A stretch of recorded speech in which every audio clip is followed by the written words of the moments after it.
கிறிஸ்துவில் மிகவும் பிரியமான பாசத்துக்குரிய ஷெப்பர்ட்ஸ் கால் யூடியூப் நேயர்களே, அன்பு உறவுகளே, இன்றைக்கு ஆகஸ்ட் 4 மிக முக்கியமான ஒரு நாள். மறைமாவட்ட குருக்களுக்கு, அனைத்து பங்கு தந்தையர்களுக்கும் பாதுகாவலர் என்று போற்றப்படுகிற புனித ஜான் மரிய வியானியினுடைய நாம விழா இன்றைக்கு நாம் சிறப்பித்துக் கொண்டிருக்கிறோம். இந்த புனிதரை பற்றி சுருக்கமாக நாம் தெரிந்து கொள்ளலாம்.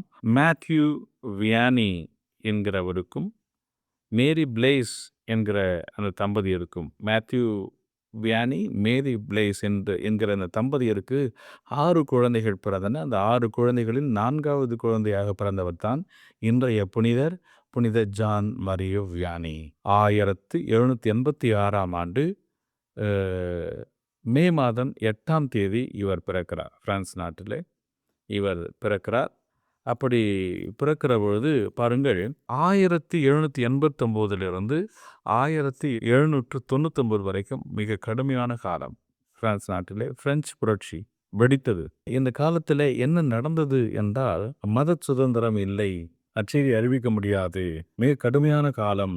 இந்த காலத்தில் நற்செய்தி அறிவிப்பு என்பது மிகப்பெரிய சவால்குரிய பணியாகிறது. அப்படி இருந்தும் கூட குருக்கள் என்ன செய்தார்கள்? ஆண்டவர் இயேசுவுக்கு சான்று பகர விதத்தில் நற்செய்தி அறிவித்து வந்தார்கள். இந்த குருக்கள் உடைய வாழ்க்கை முறை, அவருடைய துணிவு, இதெல்லாம் நம் புனித ஜான் மரிய வியானிக்கு பிடித்திருந்தது. இவர்களை பெரிதும் தன்னுடைய மனதிலே கதாநாயகர்களாக இந்த குருக்களை போற்றி பார்த்தார் என்பதை அவருடைய வாழ்க்கையில நாம் பார்க்கிறோம். ஒவ்வொரு குருவானவரையும் அவருடைய குருத்துவ வாழ்வையும் இவ்வாறு கடுமையான காலங்களிலும் கூட ஆண்டவருக்கு சான்று பகர்கிறார்களே, இவர்களை நான் என்னவென்று சொல்வேன் என்று அவர்களை குறித்து ஆச்சரியப்பட்டு போனார் நம் புனிதர் ஜான் மரிய வியானி, அவர் வளருகிற பருவத்திலேயே. மேலுமாக நாம் பார்க்கிறோம், கன்னியர் மடங்கள் எல்லாம் கூட மூடப்பட்டது. சில கன்னியர் மடங்கள் இடிக்கப்பட்டது என்று சொல்லலாம். அப்படி மூடப்பட்ட அந்த கன்னியர் மடங்களிலிருந்து வெளியேறின 2 அருட்கன்னியர்கள் இவருக்கு ஞான உபதேச வகுப்புகள், மறைக்கல்வி வகுப்புகள் எல்லாம் எடுத்து இவரை முதல் நற்கருணை விருந்துக்கு தயார்படுத்துகிறார்கள். அதையும் கூட அவர் பெற்றுக்கொள்கிறார். பிறகு 1802ஆம் ஆண்டு என்ன நடக்கிறது? இந்த பிரெஞ்சு புரட்சி முடிந்த பிறகு மத சுதந்திரம் கிடைக்கிற பொழுது அங்கே அந்த நாட்டில் அமைதி நிலவுகிறது. அங்கே ஒரு அழகான சூழல் ஏற்படுகிறது. நற்செய்தி அறிவிப்பதற்கான சூழல் ஏற்படுகிறது. 1815ஆம் ஆண்டு நம் ஜான் மரிய வியானி குருவாக அவர் மாறுகிறார். 3 ஆண்டுகள் துணை தந்தையாக அவர் பணியாற்றிவிட்டு ஆயர் அவர்களால் ஹார்ஸ் என்று சொல்லி அழைக்கப்படுகிற ஒரு நகரத்திற்கு இவரை பங்கு தந்தையாக நியமிக்கப்படுகிறார். அப்படி பங்கு தந்தையாக நியமிக்கப்பட்ட அந்த ஆர்ஸ் நகரம் எங்கு இருக்கிறது என்று கூட தெரியாமல் பயணித்து போகிறார். அப்படி பயணித்து போகிற பொழுது இவரை பற்றி சுவாரஸ்யமான ஒரு தகவலை சொல்லுகிறார்கள். அந்த அந்த ரயில் நிலையத்தில் நின்று கொண்டு எப்படி போவது என்று தெரியாமல் நின்று கொண்டிருந்த பொழுது அங்கே ஒரு வாலிபனை அழைத்து சொன்னாராம், ஆர்ஸ் நகரத்திற்கு செல்லுகிற வழியை எனக்கு நீ காண்பித்தால் விண்ணகத்துக்கு செல்லுகிற வழியை நான் உனக்கு காண்பிக்கிறேன் என்று. பாருங்கள், எவ்வளவு தாகத்தோடு வாஞ்சையோடு இவர் அந்த பங்கு தந்தையாக அந்த ஆர்ஸ் நகரத்துக்கு சென்றிருக்க வேண்டும். அப்படி ஆர்ஸ் நகரத்துக்கு செல்கிற பொழுது அவர் அங்கே பார்க்கிறார், இந்த பிரெஞ்சு புரட்சியினுடைய விளைவாக இந்த மக்கள் குடிப்பதும் நடனம் ஆடுவதும், ஏன் ஞாயிற்றுக்கிழமைகளிலே ஆலயத்திற்கு வராமல் இருப்பதும், ஞாயிற்றுக்கிழமைகளிலும் கூட அவர்கள் வேலைகளுக்கு செல்வதுமாக தன்னுடைய வாழ்க்கை முறை இருந்தபொழுது அதை பார்த்து மிகவும் வருத்தப்படுகிறார்.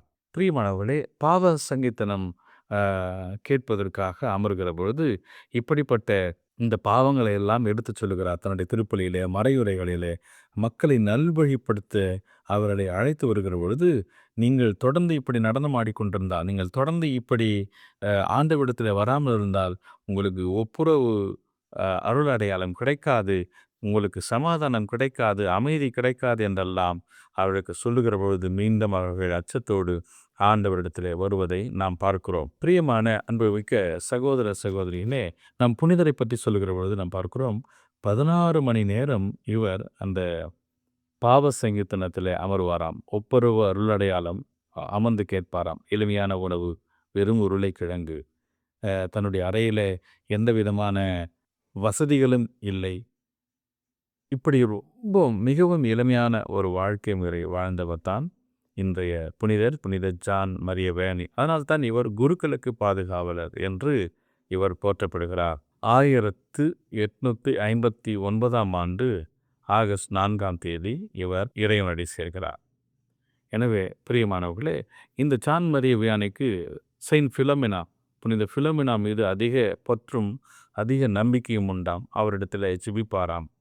அவருக்கு என்று ஆலயம் கூட இவர் தன்னுடைய பணி வாழ்வில் எழுப்பியதாக அவருடைய வாழ்க்கை குறிப்புகள் நமக்கு சொல்லித் தருகிறது. அதை காட்டிலும் புனித ஜான் மரிய வியானிக்கு அன்னை மரியாள் மீது தீராத ஒரு நம்பிக்கை. எப்பொழுதும் தன்னுடைய கரங்களில் இந்த ஜெபமாலை வைத்து கொண்டே இருப்பார். நீங்கள் பார்க்கலாம், அவருடைய புகைப்படங்களை பார்க்கலாம். ஜெபமாலை வைத்து கொண்டு இருப்பதை பார்க்க முடியும். எனவே இந்த புனிதரை எனக்கும் கூட பிடிக்கும். அன்னை மரியாளுடைய புனிதர்கள், மேரியன் செயின்ஸ் என்று அழைக்கப்படுகிற நிறைய புனிதர்கள் இருக்கிறார்கள். புனித லூயி தே மான்ஃபோர்ட், புனித அல்ஃபோன்ஸ் தே மரிய லிகோரி, இப்படி புனித 2ஆம் ஜான் பால், நிறைய புனிதர்கள் இருக்கிறார்கள். அந்த வரிசையில் முதலில் நிற்கிறவர் புனித ஜான் மரிய வியானி. இவர் சொல்லுகிறார், நற்கருணை பற்றி சொல்லுகிற பொழுது மிக அழகான வாக்கியங்களை சொல்லுகிறார். நற்கருணை காட்டிலும் இந்த உலகத்தில் வேறு மேலான ஒரு கொடை ஒன்று கிடையாது. அப்படி இருந்திருந்தால் நிச்சயம் இறைவன் அதை உனக்கும் எனக்கும் முதலில் கொடுத்திருப்பார் என்று சொல்லுகிறார். நற்கருணை பற்றாளர், மரியன்னையுடைய பற்றாளர். அன்னை மரியாளை பற்றி சொல்லுகிற பொழுது, நான் அன்னை மரியாளின் உதவி இல்லாமல் விண்ணகம் சென்று விடுவேன் என்று சொல்லுகிறவருடைய கூற்றை எனக்கு நினைத்தால் அது ஐயமாக இருக்கிறது, சந்தேகமாக இருக்குது அப்படின்னு சொல்லிட்டு, அன்னை மரியாள் இல்லாமல் யாரும் விண்ணகத்திற்குள் நுழைய முடியாது என்கிற கருத்தை சொல்கிறார். இதை தான் புனித பொனவென்தர் கூட சொல்கிறார், அன்னை மரியாளை விண்ணகத்தின் வாயில் என்று. எனவே பிரியமானவர்களே, இன்றைக்கு புனித ஜான் மரிய வியானியினுடைய இந்த விழா நாளிலே நாம் இணைந்து நிற்கிறோம். இந்த வேளையில் புனிதரினுடைய அந்த எளிமையை இன்றைக்கு வாழ்ந்து கொண்டிருக்கிற எல்லா குருக்களுக்கும் கிடைக்க, புனிதருடைய தூய்மையை அவர்கள் மக்களிடத்தில் வெளிப்படுத்த நான் எல்லா குருக்களுக்காகவும் சிறப்பாக நம்முடைய பங்கு தந்தர்களுக்காகவும் இந்த நாளிலே நான் ஜெபிப்போம். எனவே பிரியமானவர்களே, அக்டோபர் 3ஆம் தேதி 1873ஆம் ஆண்டு திருத்தந்தை 9ஆம் பத்திநாதர் வணக்கத்திற்குரிய அந்த பட்டத்தையும், ஜனவரி மாதம் 8ஆம் தேதி 1905ஆம் ஆண்டு திருத்தந்தை 10ஆம் பத்திநாதர் இவருக்கு அருளாளர் பட்டத்தையும், மே மாதம் 31ஆம் தேதி 1925ஆம் ஆண்டு இவருக்கு புனிதர் பட்டத்தையும் திருச்சபை கொடுத்து இவரை புனித நிலைக்கு உயர்த்தி வைத்திருக்கிறது. எனவே குருக்களுக்கு பாதுகாவலராக இருக்கிற இவரிடத்துல உங்கள் குருக்களுக்காக, உங்களுக்கு தெரிந்தவர்களுக்காக, உங்களுக்கு திருமுழுக்கு கொடுத்த அந்த குருவுக்காக, உங்களுக்கு திருமணம் என்கிற திருவுருட்சாதனத்தை நிறைவேற்றி கொடுத்த அந்த குருவுக்காக, உங்களுக்கு உறுதி பூசல் தந்த ஆயருக்காக, இப்படி அருட்சாதனை நிறைவேற்றி உங்கள் குடும்பத்திற்கு இறை அருளை பெற்று தந்த அனைத்து குருக்களுக்காகவும், குறிப்பாக உங்கள் பங்கு தந்தைக்காகவும் என்று ஒரு நிமிடம் நீங்கள் முழங்கால் படியிட்டு செபிக்க வேண்டும். பேதுருவுக்காக அந்த திருச்சபை மன்றாடியதை நீங்கள் நினைவு கூறுங்கள். பேதுருவுக்காக அந்த திருச்சபை மன்றாடிய போது அங்கே அவர் சிறையிலே வானதூதர்கள் வழியாக விடுவிக்கப்படுகிறார். தேவானை கொன்று விட்டார்கள். அதுக்கு பிறகு இவரையும் கொன்றுவிட வேண்டும் என்று எண்ணினார்கள். சிறையிலேயே வைத்து இவருடைய கதையை முடித்து விட வேண்டும் என்று நினைத்தார்கள். ஆனால் பாருங்கள், திருச்சபை பேதுருவுக்காக மன்றாடியது. என் அன்பு உறவுகளே, பங்கு இறை மக்களே, கத்தோலிக்க குடும்பங்களே, இன்னும் மற்ற அனைத்து நம்பிக்கை உள்ள சகோதர சகோதரிகளே, உங்கள் குருவுக்காக, உங்கள் பங்கு தந்தைக்காக நீங்கள் செவியுங்கள். அவர் உங்களுடைய உறவு. அவர் உங்களை போன்ற ஒரு எளிமையான மனிதர். அவருக்காக மன்றாடுங்கள். அவர் செய்கிற நற்காரியங்களை பாராட்டுங்கள். அவர் செய்கிற சிறு சிறு தவறுகளை பெரிதுபடுத்தாமல் மன்னித்து, தனிமையிலே சந்தித்து வெளிப்படுத்தி அவருடைய அன்பையும் அவருடைய ஆறுதலையும் நீங்கள் பெற்றுக்கொள்ளுங்கள். அதே வேளையிலே நீங்களும் உங்கள் பங்கு குருவுக்கு ஒரு உற்ற துணையாக இருந்து அவர் மேற்கொள்கிற அனைத்து பணிகளிலும் நீங்கள் ஒத்துழைப்பு தாருங்கள்.